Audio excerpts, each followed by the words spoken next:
Sebelum kalian lanjut nonton video ini, subscribe YouTube channel Persada Wadah TV dan aktifkan lonceng notifikasinya.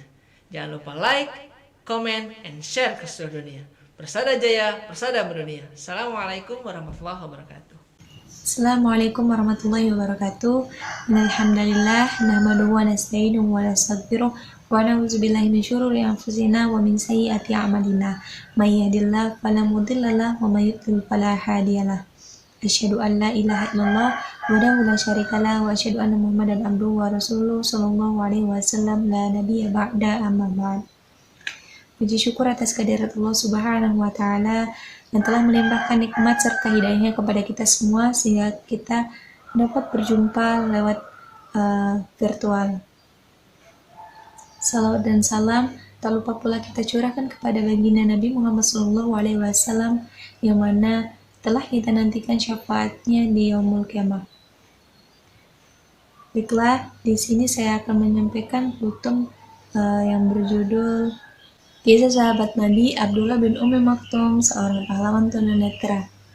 Dalam sejarah Islam, ia dikenal memiliki ilmu dan adab istimewa yang dikaruniakan Allah Subhanahu wa Ta'ala kepadanya, menggantikan kebutaan matanya sebagai cahaya dalam pandangan dan pancaran di hati, sehingga ia dapat melihat dengan mata hati apa-apa yang tidak dapat dilihat oleh mata kepala orang lain.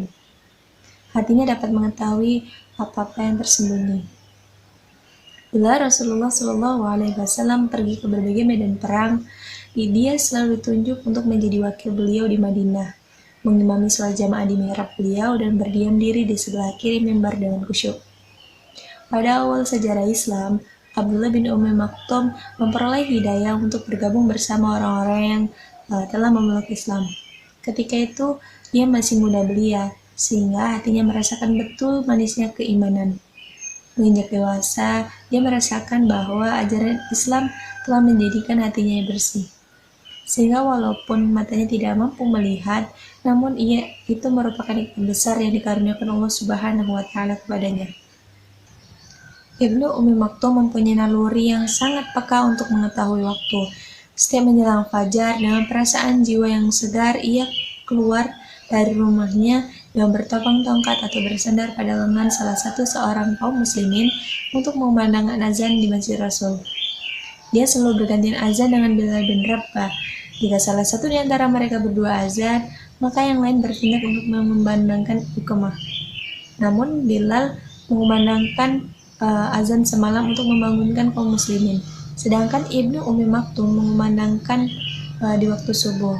Oleh sebab itulah Rasulullah Shallallahu Alaihi Wasallam bersabda terkait waktu sahur pada bulan Ramadan. Yang artinya, makan dan minumlah kalian hingga Ibnu Ummi Maktum mengumandangkan azan. Allah telah memuliakan Abdullah bin Ummi Maktum. Ketika ia sedang duduk bersama dengan para pemuka Quraisy, di antara mereka terdapat Uqbah bin Rabi'ah. Beliau bersabda, "Tidaklah baik sekiranya kamu datang dengan begini dan begini." Kata mereka, "Benar." Tiba-tiba Ibnu Ummi Maktum datang menanyakan tentang sesuatu kepada beliau, namun beliau mengelak karena sibuk berbicara dengan para tokoh Quraisy itu. Allah pun menurunkan Quran surah Abasa ayat 1-10. Sewaktu ayat ini turun, Rasulullah Shallallahu Alaihi Wasallam kemudian memanggil Ibnu Ummi Maktum dan memberinya suatu kehormatan dengan menunjukkan sebagai wakil beliau di Madinah pada saat beliau menghadapi peperangan untuk yang pertama kalinya. Suatu ketika, Abdullah bin Ummi Maktum menyampaikan keinginannya untuk dapat berjihad kepada para sahabat.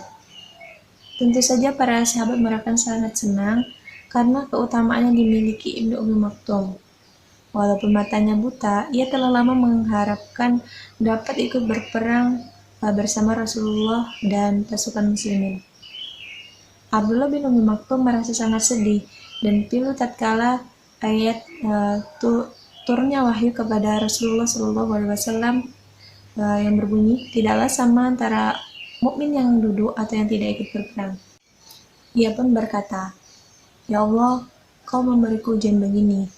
Bagaimana aku dapat berbuat?" Kemudian turunlah ayat lainnya, "Selain yang mempunyai uzur."